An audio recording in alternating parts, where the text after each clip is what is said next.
Welcome to Live Daf, your online Daf Yomi shir. Shalom, welcome back to today's Daf Yomi Brachos Daf Chavches, where 8 lines from the top says the Gemara Tana Oisai Hayim. That day, the Gemara here is in the middle of discussing the story where Rabbi Gamliel spoke harshly against Rabbi Yeshua and he caused him shame and embarrassment.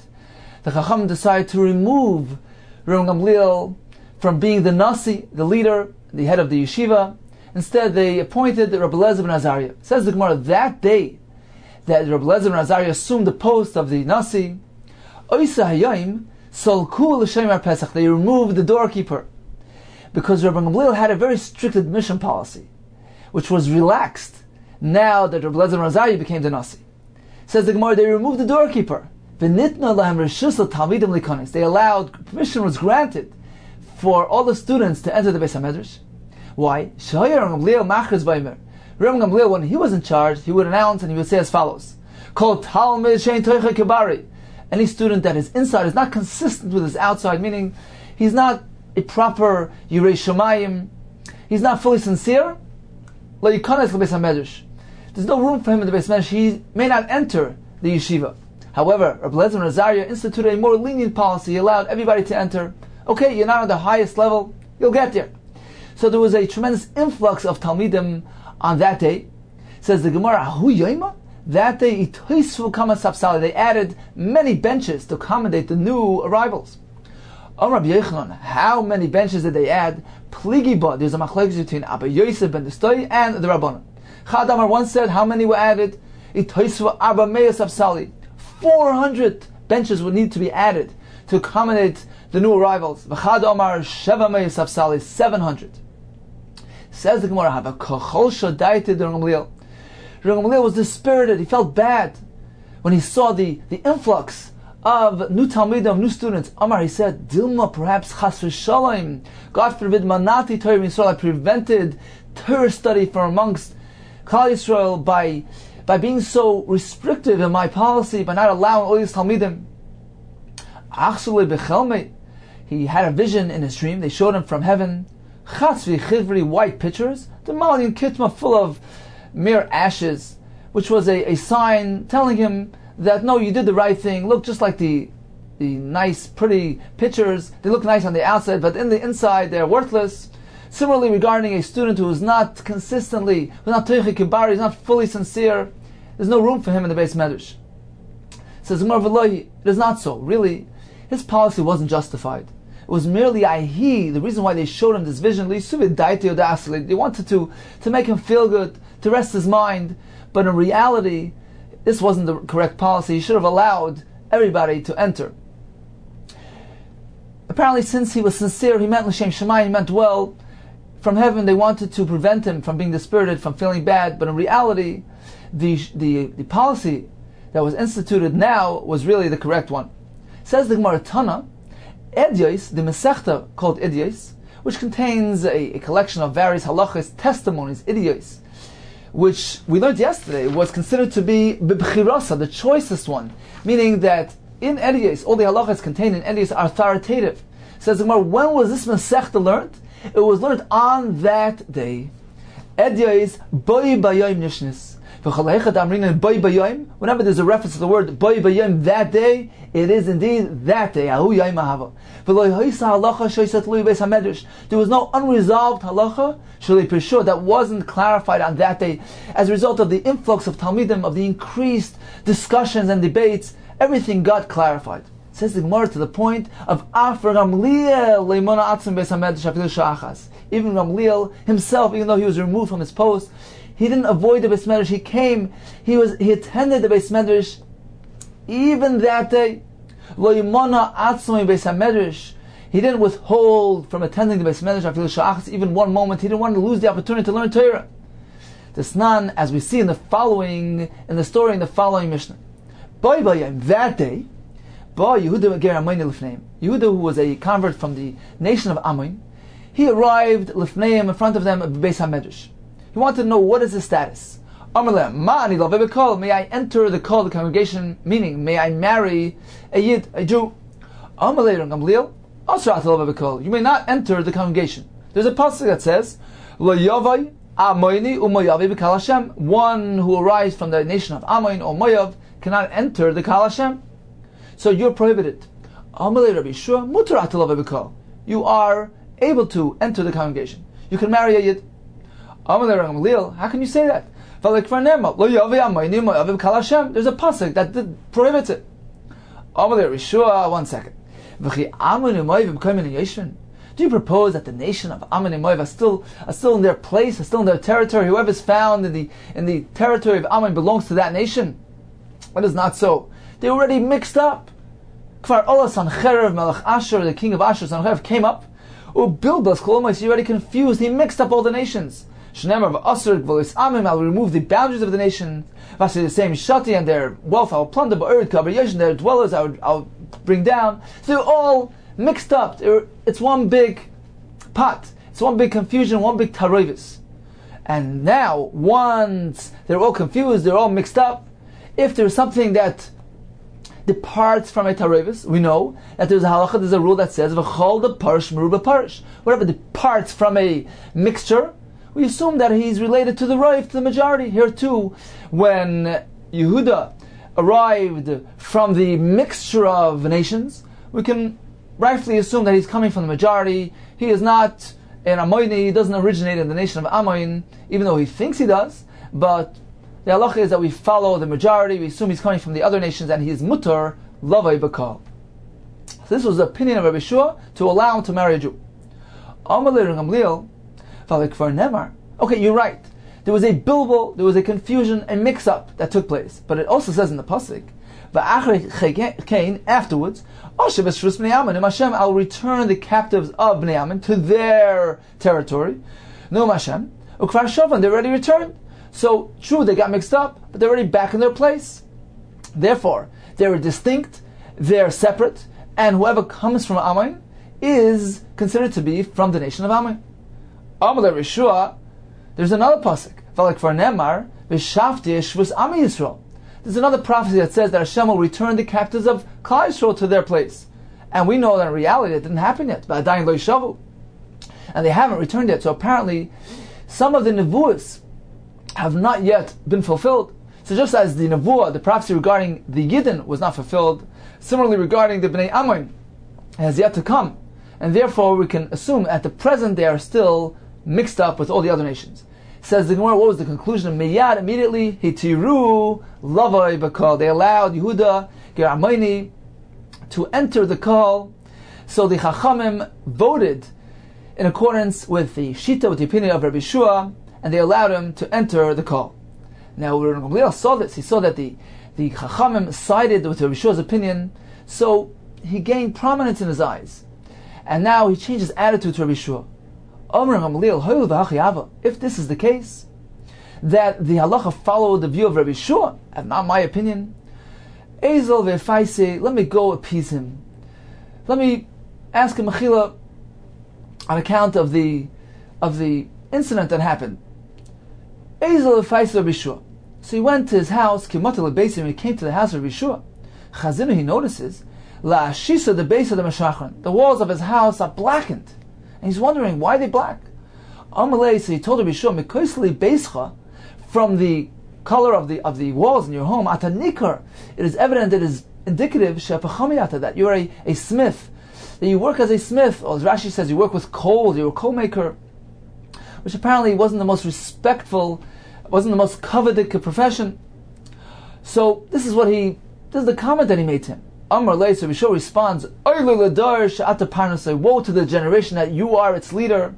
You're not familiar with the pain, with the affliction that the Talmid Chacham endure, and what effort they require to be misparnas, what exactly their profession is, how they support themselves, how they sustain themselves. You're a leader, but you were a leader, but you weren't in tune. You weren't familiar with what's going on with the Talmid Chachamim. It's not meant to be so. You're meant to be on top of things. Amar Loi, Rabbi Gamliel responded to him, I spoke too harshly against you. Please, Mechoili, forgive me. Lo ya'ashkichvei. Rabbi Shua didn't pay attention to him. So Rabbi Gamliel continued, Asei Abba, please forgive me for the sake of my ancestors. he was a descendant of Hillel, of Shem Gamliel. So do it for the honor, the Kavod Abba. Pies. He agreed, and he was Meichel him. He forgave him. He was appeased. Amru, so now that they resolved, reconciled, they said to each other, Man nezel v'leimu l'Rabbanan. Who is going to go to relate to the Rabbanan that we will Meichel each other, that we reconciled? Amar lahu haukavis. This laundryman said, Ana azilna, I'll go pass on the message to the yeshiva. Shalach Rav Yishua l'bei midrasha. So Yishua sent a message with this kaives, with this laundry fellow, to the base of medrash, as follows: Man delavish mada, whoever is accustomed to wearing the robe, yilbash mada, he is fitting indeed to wear the robe. He's referring to the nasias, the being in charge, being the leader. One who is meant to be, one who's accustomed to wearing the robe, should be reinstated. Uman deloy lavish mada, one who's not accustomed to wearing the robe, yemerle, does he have a right to go tell the one laman lavish mada, to one who is accustomed to wearing the robe? Is he meant to tell him, shlach madach, go remove your robe, and I'll wear it? So he was sending him a hint that Rav Gamliel should be reinstated. He's the one that's meant to be wearing the robe, and not one who is not meant to be wearing the robe, or Rabbi Nazari. Amalu Rabbi Kiva turned to the Rabban and he said, Truka Galit, let's close up the gates, the doors. The Leileisu Avdu Gamliel, that the servants of Gamliel shouldn't come and harass the Rabbanim. They wanted to, although they got the message that there was an appeasement, that they reconciled with each other. However, they wanted to proceed with caution, without any pressure from the servants of Gamliel that will come harass them to reinstate Gamliel. So they went and they closed the doors, and they didn't really receive the message so well. Rabbi Yeshua. So Yeshua says, mutav the ekum, I will get up. It's better that I personally will get up. And I personally will go tell the Chacham Beis Medrash. Also, he came Taraf Abba, he knocked on the door. Amar Lu, and he told him as follows: Maze ben Maze Yazeh. We're speaking about the sprinkling the water, the Efer Paraduma, which consisted of a special water, Ma'im Chaim, from a stream, Ma'im Chaim, not from a pit, so special water with special type of ash from the Paraduma. This is Maza. He's sprinkling the Efer Paraduma. This was a job, a duty which was fulfilled by a Kain. So Bishor used this type of metaphor. He said, a Kain who is the son of a Kain who has the right to sprinkle on account of the fact that he's the son of a Kain who sprinkles. So he, indeed, should go ahead and sprinkle. Maza, a sprinkler, ben Maza, the son of a sprinkler, meaning a Kohen, son of a Kohen, Yaza, he has the right to sprinkle. He has the ability to be Maza, the Efer Parah. However, one who is not, neither a Maza, meaning he's not a Kohen, Maza, nor is he the son of a Kohen, he has no ability to involve himself in this type of duty. Can he go proclaim to the one who is a Maza ben Maza, meaning a Kohen who has the ability to be Maza? Can he go tell him that your water and your Efer is meaningless? Your water is just plain cave water. It has no significance. And your ash is just plain ash. Makla, just burnt cinders from an oven. It has no significance. Meaning, the metaphor was as follows: a Kohen ben Kohen, he has the right to be Mazah. But one who is not so, he can't turn to the Kohen and say, you have no right to sprinkle this water, it's meaningless, it's worthless. So what he meant to say was that here too, the one who is fitting to be the Nasi, he should be reinstated, but the one who is not fitting to be the Nasi, he is not meant to be the Nasi. Amalei Rekiva, so Rekiva turns to Rishua, now that Rishua himself came to give this message, so Rekiva turns to him and he said, Rishua, is payasta? Have you become appeased? Have you laid it to rest? So he said, we only did this whole affair for the sake of protecting, preserving your kavod, your honor. Now that you've been appeased, tomorrow, me and you, meaning Rekiva and Rishua, we will go to visit the home of Rav Gamliel to reinstate him. Says the Gemara, Amri, now they deliberated. How are they going to proceed? How can they arrange things? Ni Avri, should we go remove Rabbi Lezer and Azariah completely and reinstate to Rabbi Gamliel? Gemir, we know regarding Kodesh, things of sanctity of Kedusha, we're meant to elevate and not to bring down. Meaning, once we've elevated one to a position, to a higher position of spirituality, we're not meant to bring him down again. He's up there, leave him up there. So we can't just remove Rabbi Eliezer now. So what should we do? Nidrish mar chadash Shabbat. Perhaps we should make a rotation. One master should give the shir one Shabbos. Apparently he used to give a shir every Shabbos. So let them take a rotation, let them take turns. One will give the drasha one Shabbos. Umar chadash Shabbat, and the following Shabbos will be given to the other one. That won't work either. Asir Knuyi will come to be jealous of each other, meaning since Ram Gamliel was the original Nasi, so to give them equal responsibilities would create jealousy. Ella, rather, let's make the following arrangements. Lidrash Ram Gamliel Tlosa Shabbati. Let's give Ram Gamliel the duty of saying the shir 3 weeks out of the month. Rav Eliezer ben Azariah Chadash Shabbata, and the full Shabbos will be given to Rav Eliezer ben Azariah. So this arrangement will work. Rav Eliezer ben Azariah will remain up there, will still have somewhat of authority, and Rav Gamliel will get the majority, will get 3 out of 4 weeks, he'll have a greater portion. Says the Gemara, Hainu Damar Mar, this is what we find said elsewhere. Shabbos Sham Yehoy, said the Gemara asks, whose Shabbos was it? Meaning, who was the one who gave the drasha that Shabbos? Shal Rav Eliezer ben Azariah Hoysa, this Shabbos was Rav Eliezer ben Azariah's Shabbos. So apparently there was a rotation, and some weeks was him, and others was the other one. Concludes the Gemara, who is this Talmud who was the one who asked the question, who posed the question originally, that created this whole incident regarding whether Arbis is Rishus, is Chayva? Who is this Talmud? Says the Gemara of Oisei Talmud, Rav Shimon ben Yochai Hava. So, in conclusion, Rav Gamliel was the Nasi to begin with. Then they removed Rav Gamliel. They appointed Rav Eliezer ben Azariah to be Nasi. And then, when they reconciled, when they appeased each other, the Gemara concludes that they made a rotation between Rav Gamliel and Rav Eliezer ben Azariah. Rav Gamliel was the one who gave the drasha 3 weeks, 3 Shabbosim, and Rav Eliezer ben Azariah the 4th Shabbos. Continues the Gemara. One may daven musaf the entire day. However, if one waits that long, if Nikra Peshe is considered to be negligent, one is not meant to wait so long, one is meant to daven musaf earlier than that. Tana Rabbana, we learned in the Brachos the following halach. Hoylefanav shtei tefillos. One who has before him 2 tefillos to daven. Achar shal mincha, v'achar shal musaf. So which one is he meant to daven first? He has a choice of 2 tefillos, mincha, musaf. Which one gets priority? Says the Brachos, mispal shal mincha, v'achar kachan afterwards mispal shal musaf. Why? Shezu tedira, because mincha is the more commonly prayed tefillah. It is done every day. However, musaf is not as common. Therefore, we apply the halacha of tadir v'sheni tadir. When one has a choice between performing a mitzvah that is more common versus something which is not so common, which one gets priority? Tadir kaidem. So this is in line with the shita of the Chachamim, that both tefillas, mincha and musaf, may be davened the entire day. Therefore, it's not a question of missing out an opportunity. They both have an equal deadline.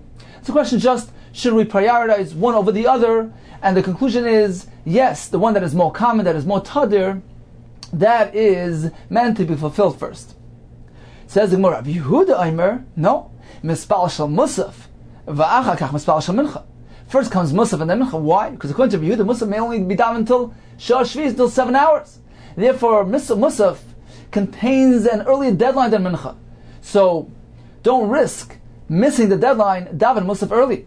First comes Musaf and then Mincha. Shazu mitzvah iveres, because Musaf is a passing mitzvah, is an elapsing mitzvah, and therefore it takes priority over Mincha. Mitzvah she'en iveres is not something which is elapsing right now. He still has plenty of time to daven Mincha. Therefore, notwithstanding the consideration of Tadir, Mishein Tadir, this consideration of a mitzvah iveres, of losing out on the opportunity, is a much greater consideration, a much more important factor, and therefore Musaf comes before Mincha.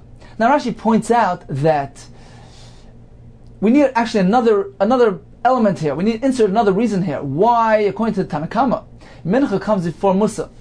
Because perhaps one may say, no, one should still daven Musaf first, since it's getting later and later. He doesn't want to be considered to be a Pesheya, negligent. Says Rashi, he already did that. Once he waited this long, he waited till the afternoon, he's already considered to be a Pesheya Musaf. So rather than become another Pesheya on account of postponing Mincha, don't do that. Go ahead and daven Mincha now, so that at least regarding Mincha, you seize the first moment, the first opportunity, and you won't be considered to be a Pesheya on Mincha. Because on Musaf, you're already a Pesheya. That's already too bad. It's too late for that. So go ahead and seize the moment, daven Mincha now at the first earliest opportunity, and don't be considered a Pesheya. In addition, we have the rule of Tadir Shene Tadir Kaidem. Since Mincha is more common, therefore it comes first. So we need two elements. One is on a positive note, Tadir comes first, and one is the negative note, meaning perhaps Musaf should come first so that he's not considered to be a Pesheya. Says Rashi, he's already a Pesheya since he waited this long, so that's already gone. That consideration is off the table. So all we're left is the consideration of Tadir Shene Tadir, and as well as the fact that he'll be doing Mincha at the first possible moment, and he will avoid being considered to be a Pesheya on account of Mincha. So that is the package deal, the double reason for the priority of Mincha over Musaf according to the Tanakam. Rav Yehuda, however, holds no, Musaf comes first since it is a mitzvah veris and a lapsing mitzvah. Continues the Gemara. What is the halacha? Mispal shel Mincha, v'achach mispal shel Musaf. Indeed, like the Tanakam. Says the Gemara, Rav Zera, when he was too weak to learn, or he got weakened on account of his learning, he was too weak right now to learn, and he went, so he went and he sat by the entranceway of the yeshiva of Rav Nosson Bar Tuvi. Omar, he said as follows, why am I placing myself here? When the Rabbanan will pass by, I will get up and accord them honor. I will be Mekayim the mitzvah of standing up for a Talmud Chacham, and I will receive reward on that account. Since I can't actually learn, let me at least get the schar for being mechabed for honoring a Talmud Chacham. Nofach Aser Nosson Bar Tuvi. While he was sitting there, Rav Nosson Bar Tuvi came out of the Beis Medrash. Amalei Rav Zera turned to him and asked him the following question: Man Omar halacha be'midrasha? Did anybody in the Beis Medrash declare whether the halacha follows Rav Yehuda's opinion or not? Amalei, he responded to him, Hachi Omar Rav Yochanan, Ein halacha Rav Yehuda. We don't follow Rav Yehuda's shita, the Omar mispal adam shel Musaf, v'acham mispal shel Mincha. We don't follow that shita. We hold that Musaf is meant to be davened the entire day. Therefore, when a person is faced with the choice of Mincha Musaf, he's meant to daven Mincha first on the account of the Tadir consideration. We don't have the consideration of Rav Yehuda. Amalei, Rav Zera asked him, Rav Yochanan Amra? Was this stated by Rav Yochanan himself? Amar le'in, yes. Tana minei. So he reviewed this statement, the name of Rav Yochanan, 40 times, so that he really absorbs it and he remembers it. And Rav Nosson Bar Tuvi was kind of amazed. He says, why are you so excited about this halacha? Amalei chadilach? Is this a single halacha to you? Meaning, is this the only halacha that you've heard in the name of Rav Yochanan, therefore it's so precious to you?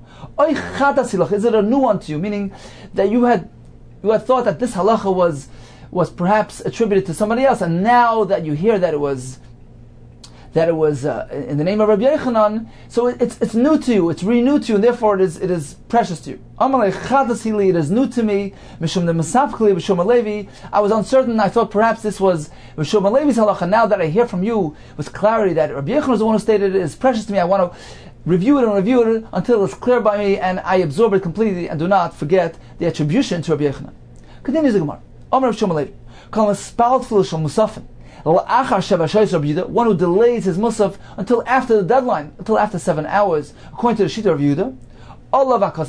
Regarding him, the pasuk says as follows: Nugi memayed, you'll be broken on account of delaying the times of tefillah on Yom Tov, on the day of musaf. Asafti, I destroyed you. Mimcha, this destruction was coming from you. You caused it. Says the Gemara, my mashma nugi lisha the tavru. What do we find that nugi is referred to as breaking? Rav Yosef interprets tavra.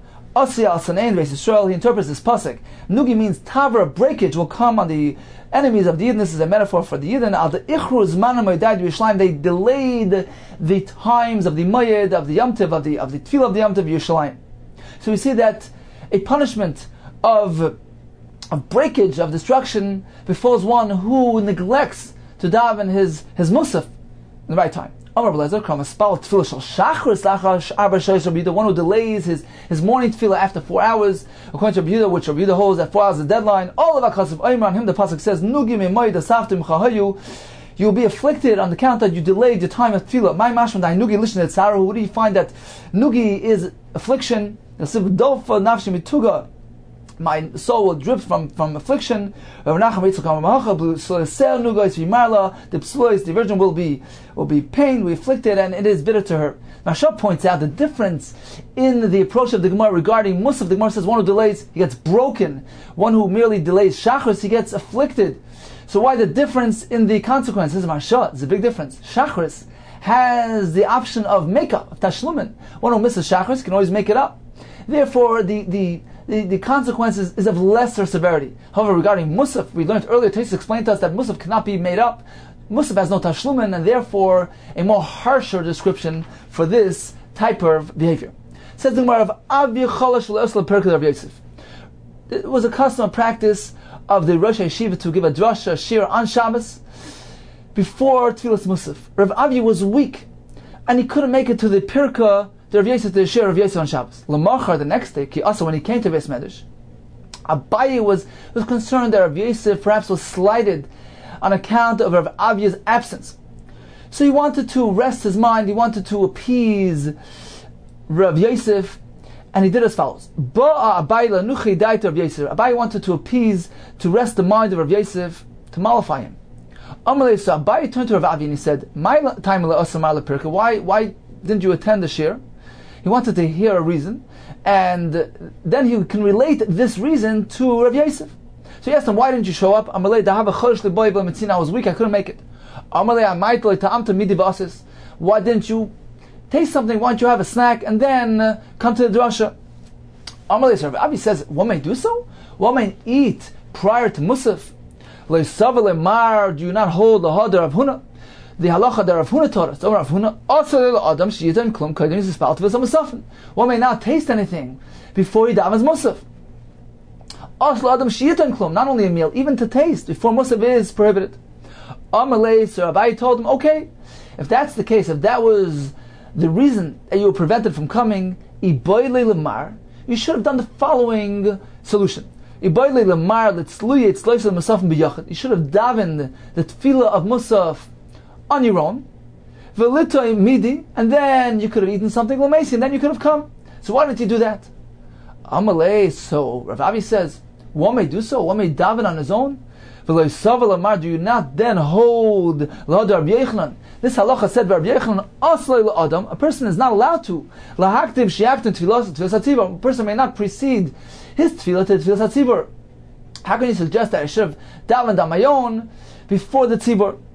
Amar lei, so I told him, la v'itmar Allah. Haven't we learned that this halacha, Amar Abba b'tzibur shani? This halacha of Rabbi Yochanan was interpreted by Rabbi Abba as referring to b'tzibur. One is present inside the shul within the congregation, then he cannot set himself apart and daven on his own. That is not what is meant to be done. But if one is merely at home and on his own, why can't you daven by yourself if it's necessary for the attendance of the drasha? So that was the exchange between Rav Avi and Abaye. Concludes the Gemara. V'les hilchasa, the halacha does not follow. Loik Rav Huna, neither Rav Huna's shita, v'loi Rav Shimon Levi, nor the chiddush of Rav Shimon Levi. Explains the Gemara. We don't follow Rav Huna Hadar Marn, as we just said, that Rav Huna prohibits one from being tiny, from merely tasting something prior to Musaf. We don't follow this shita, and as brought down in the halacha, one may taste something prior to Musaf. On Shabbos he can make kiddush and eat bread or cake, up to the point of a shir kibetza, that he's allowed to do even before Musaf. So we don't follow the stringency of Rav Huna. Continues the Gemara, we don't follow the stringency of Rav Shimon Levi. As soon as the time for mincha arrives, one may not taste anything prior to davening mincha. We don't follow the shita. And it's brought down halacha many different views regarding the limitation, the restriction of eating and having a suda prior to mincha. Certainly regarding a suda g'dola, a great event like a festive meal, like a wedding, one is not meant to do so. Samach mincha ktana, close to mincha ktana, meaning from 9 hours and on in the day. That is something one is not meant to do. But however, the stringency of Rav Shimon Levi, that we don't follow. We are allowed to be tayim koydem tfilas hamincha. Continues the Mishnah. Rav Nechunya ben Akana, he had a practice that he used to daven a very special tefillah. One tefillah on the way into the Beis Medrash and one tefillah on the way out. He mispal b'knisasa to Beis Hamedrash, u'b'tziyasa on his way in and on his way out. Tefillah tzara, short personal tefillah. One is meant to, before approaching an activity, one is meant to say a personal tefillah, as the Sfarim say, to daven a personal prayer to Hashem to give him hatzlacha in the event that he is about to commence. So he had two tefillahs, on the way in of the Beis Medrash, on the way out. This was a daily affair. Amr Loi, so the Talmidim told him, Ma Makam Tefillah Zu. What is the nature of this tefillah? What are you davening? Amr Lem, so he said as follows, B'chnisasem, on my way in, Ani mispalel, I am davening shelo yera takol al yadi, that no mishap shall occur on my account. I shouldn't make any mistake in learning. I'm thanking Hashem, thank you for giving me the opportunity, for giving me a portion in the Beis Medrash, for allowing me to spend my time learning. What was the exact text of his tefillah on the way in? It should be your will, Hashem. No mishap, no takala should happen as a result of me, of my learning. I shouldn't make a mistake in a dvar halacha, and therefore, since I'm going to be learning properly, I'm going to have the proper siyata d'shmaya, proper clarity. My friends will join in my joy, in my simcha, in my learning. Something which is meant to be tamei, I shouldn't rule on it to be pure. And the reverse as well, something which is pure, I shouldn't say it's tamei. And similarly, and my colleagues as well should not err in their halacha, and therefore, since they will have the clarity, I will also join in their simcha and their joy. As Mashar explains, one of the qualities, one of the conditions of proper learning Torah, memchas dvorim, as mentioned in Pirkei Avos, is mesameach sabriyos. One is meant to be happy with others. The learning experience is meant to be a joyous, festive event, and this was his tefillah. On the way out, what did I say? I thank you, Hashem. I acknowledge you. I thank you. You've placed my portion amongst the ones who dwell in the Beis Medrash, and not amongst that unlearned people that sit and wallow away their days in an idle chatter. And this is the contrast between me and them. I rise early and they rise early. The difference is, Ani mashkim, I arise live Torah, to be zeicha to immerse in Torah, vehem mashkim and verbatim. However, their arisal is for idle chatter. Ani amel b'mamelim, vehem mashkim and verbatim. They get up for verbatim idle activities. Ani amel b'mamelim, I toil, I labor, and they too toil and labor. What is the difference? Ani amel u'mekabel sachar, I toil, I work hard, and I get reward on account of my work. They work but don't get any reward. I'm running. And they too are running. I'm running to the world to come. And they're running to Gehenna. Says the Chafetz Chaim, what does it mean? Everybody's getting reward. People who toil, work, who labor on worldly matters, they're also getting paid for their work. Says the Chafetz Chaim, the difference is as follows. When one labors for worldly matters, he gets paid for the result of his effort. He's commissioned to build a building, to tailor a suit. If he's successful, he gets paid. If he stops in the middle, he can't carry on. He doesn't complete his job. He doesn't get paid for the effort. However, one who's involved in spirituality, in learning, in davening, whatever it may be, he gets schar for his toil, for his effort. Says the Chafetz Chaim, that is the pshat. They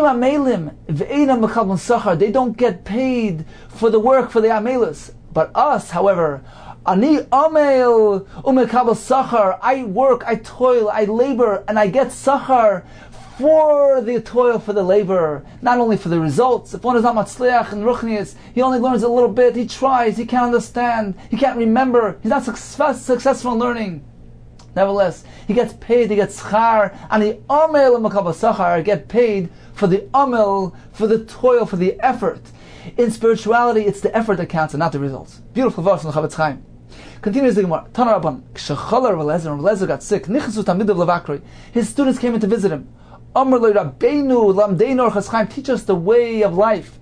V'niskeu en Chayim Haba, so we should merit getting a portion of Olam Haba. Amar lem as follows. Number one, Hizar b'chvayt chaverchem. Be careful with the honor of your friend. Be careful in ben adam chaveroi, interpersonal relationships. Number two, uminu bneichem naigoyin. Prevent your children from reciting too much Torah Sheba'al Peh, so that they don't neglect the oral Torah.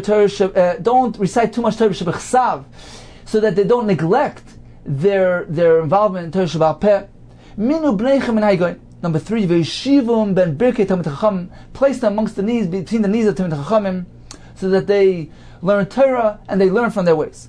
Uksha'atem ispalim, while you daven, du'u lefnei mi'atem oimdim. Pay attention in front of who you're standing to enhance your tefillah, enhance your concentration. And as a result of this, tisku l'chayil haba, you will zeichat chayil haba. Uksha'chala Rabbi Yochanan Zakkai. When Rabbi Yochanan Zakkai got sick, nichsu talmidav levakar, his students came to visit him. When he noticed them coming, his chalivka, he begins to cry. Omay talmidav exclaimed to him, "Why are you crying? Ner Yisrael, the light of Israel. Amad ha'yimini, the right hand pillar. You're sustained Klal Yisrael. Patish ha'chazak, the mighty hammer. You're most powerful in learning Torah." They gave him all these great titles and descriptions. Why are you crying? Amar lahem as follows: if they were only taking me in front of a king, a human king of flesh and blood, who was so fragile and so frail. Today he's alive, tomorrow he's in the grave, and his abilities are so limited. What would happen if he gets mad at me? His anger isn't everlasting. It is only temporary. If he locks me up in jail, this captivity won't be everlasting. If he even kills me, it's not eternal. He can only kill my guf and not my neshama. And in addition, I could appease him with word, I could try to convince him about my innocence, and I could bribe him with money. Even though he has such limitations, if I were to be brought in front of such a king, I would tremble in fear, I would begin to cry. Now that they're taking me to Hashem, that is, He's everlasting, He lives forever and ever. He's unlimited, His abilities are limitless. If he gets mad at me, he gets angry, his anger is eternal. If he ties me up, that is eternal. If he puts me to death, that is everlasting. And also, I have no influence on him. I can't appease him with mere words. He doesn't take any bribes. Not only that, I have two pathways in front of me. One leading to Gan Eden, one leading to Gehenna. I don't even know in which path they will lead me. If so, how could you expect me not to cry? Says the Gemara, Amr Loi. So the students told him, Rabbeinu Baruchinu, please give us a bracha. Amr Lem, so he told him, Yiratzain, should be Hashem's will, that Hashem's fear should rest upon you, at least, at least as much as the Moira Basav Adam, as the human fear rests upon you. You should be afraid of Hashem as much as you're afraid of a human being. You should be afraid to do Averis. Only until this is a very limited bracha. You only want us to fear Hashem as much as we fear a human being. If only that it would be so. Because we see that a person generally is more afraid of a human being, his fellow frail human being, than of Hashem. Teidu, look, I'll prove to you. When a person sins, what does he say? He doesn't say, "Oh, Hashem is watching," even though he's fully aware that Hashem is there, Hashem is watching. What does he say? I hope nobody's watching. So apparently, what's really preventing a person from sinning is the Moira Basav Adam. So I bless you, at least you should have that level of fear from Hashem. You should fear Hashem the same level as people fear a Basav Adam. B'shas Tirasai, when he was being nifter, Amalem, he announced, Panu Keil Bnei Atuma, remove all the vessels from this oil, from this home, so that it doesn't become tamei on account of my passing away. So we see, this is what he had in mind. At this moment, the exalted moment of leaving the world, he was concerned with ben adam l'chaveroi, not harming a fellow person. Remove the kelim so that they don't require purification, and one shouldn't have to go through the trouble of retire them or demolishing the Kvecheres. That was his concern. And the number two thing he says, prepare a chair, the Chizkiyo Melech Yehuda Sheba. Chizkiyo, the king of Yehuda, is coming to greet me and to bring me to heaven. Prepare for him a chair. The Mepharshim say that what is the significance of Chizkiyo? Since both Rabbi Yochanan ben Zakkai and Chizkiyo did tremendous amount, they were equal in their accomplishment of spreading Torah amongst Klal Yisrael. We know that Rabbi Yochanan ben Zakkai preserved the Yavnim v'Chachamea after the Churban. The group of Chachamim and Yavna, they were spared on account of Rabbi Yochanan ben Zakkai's request. So that ensured the continuity of Torah Shabbat of our tradition. So he did a tremendous amount for Klal Yisrael's Torah, and Chizkiyo as well. The Gemara relates that in his time, everybody was well versed in the most difficult halachas. So he did much for the spread of Torah amongst Klal Yisrael. They had this common denominator: prepare a chair for Chizkiyo is coming to greet me. Continues the Gemara. Mispal Adam Shemon Esrei. One is meant to daven the entire Shemon Esrei, 18 brachos. Rabbi Shua Me'ain Shemon Esrei, an abridged version of Shemon Esrei. Rekiva, it depends. If the words are fluent in his mouth, he can recite it without error. So then, Mispal Shemon Esrei is meant to daven the entire Shemon Esrei. But if it's not fluent, he'll have some difficulty. Mispal Me'ain Yidches. He should only do the abridged version. The one to explain exactly what this means. Rabbi Lezer Omer, one who makes his tefillah a kva, a habit. More will explain what this means. Any tefillah tachnunim, his tefillah don't have the mile of kol tachnunim. They're not called a supplication. They don't have they're not called tachnunim if he treats them as a kva, as a habit. Rabbi Shua Omer, one who's traveling in a dangerous place, Mispal Tefillah Tzari should pray the following short prayer. Hashem, save, redeem our nation, your nation, as Sheretz Yisrael, the remnants of Klal Yisrael. B'chol Parshas Ibor, when the Parshas Ibor happens, the more will explain what this means. Even then, Yitzarchechem Lefanecha, their needs should be before you. Baruch Atah Hashem Shemei Tefillah. One who is riding on a donkey, and it comes time to daven, Yerev Yispal should come down and daven. If he can't come down, since there's nobody to hold his donkey, and he'll be concerned about the whereabouts of his donkey, about holding on to his donkey during davening, and it will disturb his prayer. Yachzer his panav, therefore he should stay on his donkey and merely turn his face towards the Beis Hamikdash. If he can't even do that, he should direct his heart towards the Kodesh HaKadoshim. Same halacha regarding one who is mahalach b'sfina, a ship, a ba'asto, on a raft. Yechavenes liboy keneged beis Kodesh HaKadoshim. He should direct his heart towards the Beis Hamikdash. Says the Gemara, Hani Yotches keneged me. The Chacham established 18 brachos. What did this correspond to? Amar Hillel Blade of Shmuel Rachmeni keneged Yotches Askores. The 18 times that Hashem's name is mentioned. Shamar David Bahava Hashem b'nei Elim in the capital of Mizmor David, Hava Hashem b'nei Elim, which is referring to Tefillah, as the Gemara Shana explains. So the 18 times that the Shem Hashem is mentioned in this capital, that corresponds to the 18 brachos of Shemon Esrei. Rav Yosef Amar Keneged Yudches Haskar Shebekriya. It is corresponding to the 18 times Hashem's name is mentioned in Kriya Shema. Finally, Amar of Tanchum, Amar Shlomo Levi, Keneged Shmoyne Esrei Chulish Besedra. It is Keneged as opposite, corresponding to the 18 vertebrae in one's spine. So we have 3 shitos. 18 times Hashem's name is mentioned in the capital of Mizmor David. 18 times Hashem's name is mentioned in Krishma, or the 18 chulis, the 18 vertebrae in one's spine. Continues the Gemara of Amar of Tanchum, Amar of Shlomo Levi. Hamespalel tzorech sheyichra.